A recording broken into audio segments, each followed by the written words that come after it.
तो 2 दिन के बाद मौका मिला है वीडियो बनाने का, और इस वीडियो में हम लोग बात करेंगे कॉनर मैग्रेगर और डस्टिन पोरिये का जो मैच हुआ अबू धाबी फाइट आइलैंड में। और बेसिकली हम 2 दिन बाद इसलिए वीडियो बना रहे हैं क्योंकि I wanted to sleep on that information, और उसके बाद से थोड़ा प्रोसेस करके बात करने की, क्योंकि उस वक्त हम इतना ज्यादा एक्साइटेड थे और हमको नहीं पता कि मतलब हम कॉनर मैग्रेगर के अगेंस्ट क्यों थे, लेकिन अगेंस्ट नहीं थे, लेकिन हम थोड़ा ज्यादा खुश हुए कि डस्टिन पोरिये जीता, क्योंकि डस्टिन पोरिये अभी एथलीट के नजरिए से अगर आप उसको देखिएगा ना, एमएमए फाइटर के नजरिए से आप उसको देखिएगा, तो वो जो रिप्रेजेंट कर रहा है वो रिप्रेजेंट कर रहा है कि अगर आप किसी भी चीज के लिए मेहनत कीजिएगा, मतलब जैसे फर्स्ट फाइट जो कॉनर मैग्रेगर की मतलब के साथ हुई थी 2014 में, और उसके बाद से उस फाइट में किस तरीके से कॉनर मैग्रेगर ने मतलब माइंड गेम खेल के डस्टिन पोरिये को हराया था। Basically he was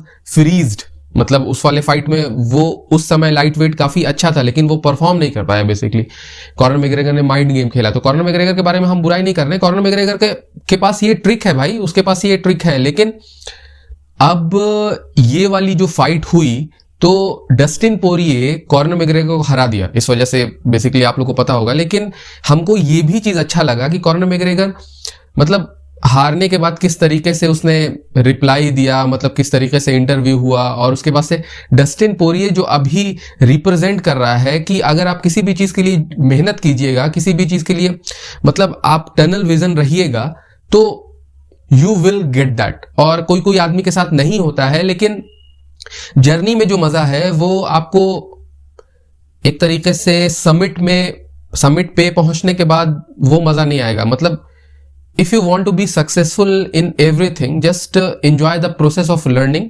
and you will achieve. And if you didn't achieve your goal but you will enjoy that process, और अगर आप उस प्रोसेस में नहीं भी रहिएगा ना, तब भी आप उस प्रोसेस के बारे में सोचकर you will think that I have done my 100%। और यही बात एक तरीके से डस्टिन पोरिये ने कही ये वाली मैच मतलब कॉनर मैग्रेगर को हराने के बाद कि आई डोंट, मतलब अब हम फाइट करना नहीं चाहते हैं, I don't want to fight but I want to be a champion. It's a word जो हर आदमी अचीव करने की कोशिश करता है अपने, आप कह सकते हैं मतलब डस्टिन पोरिये डिवीजन में, मतलब किसी भी फील्ड में चैंपियन, मतलब कि आदमी वो अचीव नहीं कर पाता है इस तरीके से। It's a ultimate goal. और अभी आप डस्टिन पोरिये को देखिएगा, हम बात करेंगे कुछ देर बाद की फाइट में क्या हुआ, लेकिन डस्टिन पोरिये को अभी आप देखिएगा तो हमको ऐसा लगता है कि लाइट वेट डिवीजन में he is the best right now. Khabib के बाद he is the best right now, लेकिन where is Khabib? I think Khabib is retired now. मतलब अब हमको लगता है मीडिया में बात उसके बारे में चलती रहेगी कि he will come not, he will come not, मतलब लेकिन तब भी बात तो हमेशा चलती रहती है।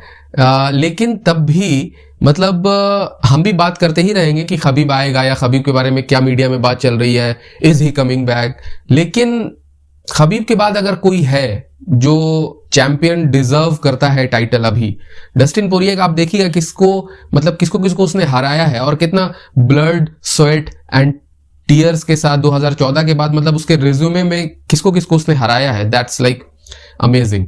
तो बहुत खुशी हुई कि डस्टिन पोरिये वाला मैच जीता, और हमको ऐसा लग रहा था कि हम खुश होंगे कि कॉनर मैग्रेगर हार गया।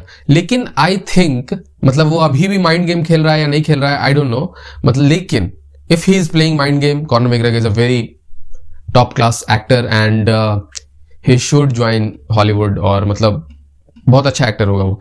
लेकिन हमको ऐसा लगता है कि he is a changed guy, मतलब जिस तरीके से वो अभी उतना ज्यादा नोटोरियस नहीं लग रहा है वो, मतलब फैमिली मैन हो गया है। और मतलब खास करके एज के बाद मतलब आदमी 30, 32, 33 मतलब लाइफ के स्टेज में आदमी जो 25 ईयर्स का होता है वो 35 ईयर्स का नहीं होता है।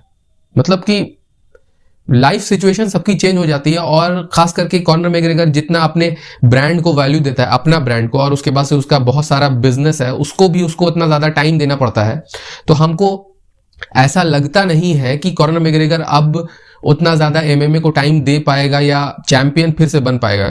अभी भी वो बहुत बड़ा नाम है, अभी भी वो पेपर व्यू को मतलब मेन कार्ड पे रहेगा, या मतलब हमेशा वो मतलब last fight on the card होगी, लेकिन हमेशा नहीं, मतलब कहने वाली बात है, लेकिन तब भी हमको ऐसा लगता है कि अभी वो जो था 2-3 साल पहले, जिस तरीके का एटीट्यूड उसका था, जिस तरीके का माइंडसेट उसका था, अब थोड़ा वो चेंज लगता है हमको। और best of luck Conor McGregor. और फाइट में क्या हुआ बेसिकली, तो हमको बहुत ज्यादा सरप्राइज्ड ऐसा हमको लगा कि कॉनर मैग्रेगर को पता नहीं था कि काफ किक्स आजकल इतना ज्यादा इस्तेमाल होता है और उसके अगेंस्ट इस्तेमाल हो सकता है। दोनों साउथ पा थे बेसिकली, तो डस्टिन पोरिये ने इतना ज्यादा किक्स मारा, और कॉनर मैग्रेगर के साथ ये पहली बार हुआ है कि वो केओ हुआ है।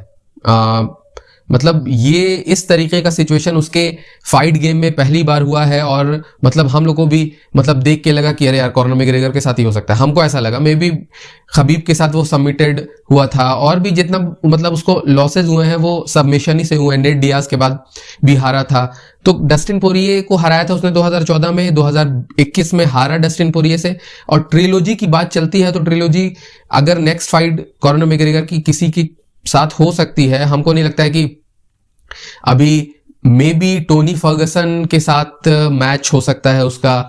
आपको चैंडलर के बारे में बात करेंगे अभी कुछ देर बाद, तो उतना उसके बारे में बात करें, लेकिन चैंडलर के साथ मैच नहीं होगा अभी।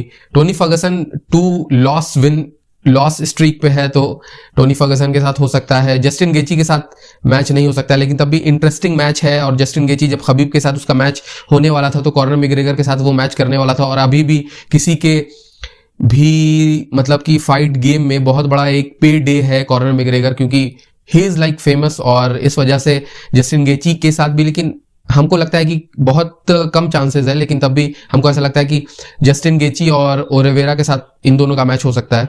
और आप कह सकते हैं डैन हुकर अभी हारा है, तो डैन हुकर के साथ कुछ चांस नहीं बनता है। लेकिन हमको कॉनर मैग्रेगर के साथ कुछ भी हो, हमको ऐसा लगता है कि अब उसको एमएमए छोड़ देना चाहिए, क्योंकि अगर 1-2 लॉस एक और लॉस हो जाएगा, क्योंकि हम ये नहीं कह रहे हैं कि वो उतना ज्यादा मोटिवेटेड नहीं है या उतना ज्यादा टैलेंटेड नहीं है। We all know that he is like the first double champ, मतलब हिस्ट्री में किसी ने कोई नहीं, मतलब कि अगर हम कहते हैं तो आई एम अ फूल।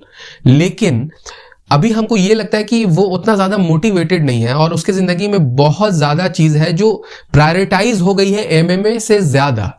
तो इस वजह से वो इतना मतलब एमएमए से ले चुका है, और एमएमए को इतना दिया है उसने। एमएमए बेसिकली 50% हम एमएमए इसलिए देखते हैं क्योंकि कॉनर मैग्रेगर ने फेमस किया था बेसिकली। एंडरसन सिल्वा, कॉनर मैग्रेगर, यही 2-3 नाम है। खबीब, जो खबीब भी अभी उससे पहले से हम मतलब यूएफसी को फॉलो कर रहे हैं, तो कॉनर मैग्रेगर ही जो था बड़ा स्टार उस समय, जो he was hyping that thing.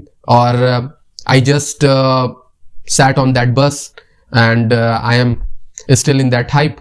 लेकिन it's not a hype, it's a real game. लेकिन कॉनर मैग्रेगर, अब मैं कह रहा था कि अगर 1-2 और लॉस उसके मतलब इसमें आ जाता है, रिज्यूमे में आ जाता है, तो पहला बात कि ऑल टाइम ग्रेट उसको उतना ज्यादा मतलब फिर लोग कहने लगे कि ही इज नॉट, मतलब लास्ट में वो हारने लगा। और बेसिकली उसकी जिंदगी में बहुत ज्यादा चीज है जो मतलब ज्यादा प्रायोरिटाइज वो करता है। अभी बात चल रही है उसकी कि वो बॉक्सिंग में भी जा सकता है, और उसका गेम देख के लगा भी कि ही इज लाइक 80%, पहले वो 60% बॉक्सर था, अब वो 80% बॉक्सर हो गया है। मतलब कि किक्स उसको जब जस्टिन पोरिये मार रहा था, और फर्स्ट राउंड में पहला बात कि डस्टिन पोरिये ने एक तरीके से काफी अच्छा, उसके कोच ने ब्राउन ने मतलब कि कह सकते हैं कि प्लान बनाया होगा कि किक्स के साथ कॉनर मैग्रेगर को और टेक डाउन भी फर्स्ट ही राउंड में देना है, थोड़ा एग्जॉस्ट करना है। और जैसे मीडिया में बात चल रही थी कि कॉनर मैग्रेगर का कार्डियो उतना अच्छा नहीं है, जो नेट डियाज के फर्स्ट फाइट में पता चला था, लेकिन हमको ऐसा नहीं लगता है कि बहुत खराब कार्डियो है। लेकिन बेसिकली कॉनर मैग्रेगर जब फॉरवर्ड मूव करता है तो ही इज लाइक ऑन हिज 100%, तो इस वजह से थोड़ा जल्दी एग्जॉस्ट होता है। डस्टिन पोरिये भी उसी तरीके का फाइटर है, लेकिन Conor McGregor it's like on, मतलब वो एक अलग लेवल पर था। और एक और बात हम करना चाहेंगे कि फर्स्ट राउंड में हमको ऐसा लग रहा था कि कॉर्नर मैग्रेगर फाइट जीत रहा है, लेकिन डस्टिन पोरिये ने जब बेस्ट शॉट कॉर्नर मैग्रेगर का खाया ना, तो उसके बाद से उसको थोड़ा ज्यादा कॉन्फिडेंस हो गया कि मतलब कॉर्नर मैग्रेगर कैन नॉट केओ मी। तो उसके बाद से सेकेंड राउंड में थोड़ा और ज्यादा फॉरवर्ड आके डस्टिन पोरिये मतलब कॉर्नर मैग्रेगर को एक तरीके से घेर के मारने लगा। और डस्टिन पोरिये के लिए ये वाली जो फाइट है, ये वाला जो रिजल्ट है, वो उसको एक तरीके से सीमेंट करता है one of the best light weight ever. और अभी right now in UFC I think he is the best light weight. और अगली उसकी किसके साथ फाइट होगी और इसके बारे में हम लोग अगले वीडियो में बात करेंगे।